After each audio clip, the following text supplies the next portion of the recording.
తెలుగు జాతిని మరొకసారి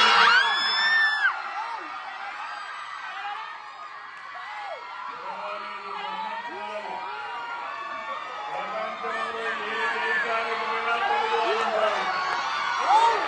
ప్రపంచంలో ఏ దేశంలో చూసినా అత్యధిక ఆదాయం సంపాదించే జాతి తెలుగు జాతి.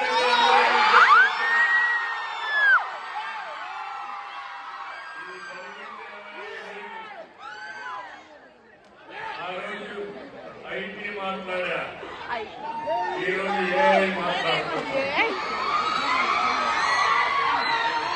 ఈరోజు ఇక్కడ ఆడపిల్లలు ఉన్నారు. ఒకప్పుడు తల్లిదండ్రులు ఆడపిల్లలు చదివించాలంటే చాలా కష్టపడేవాడు.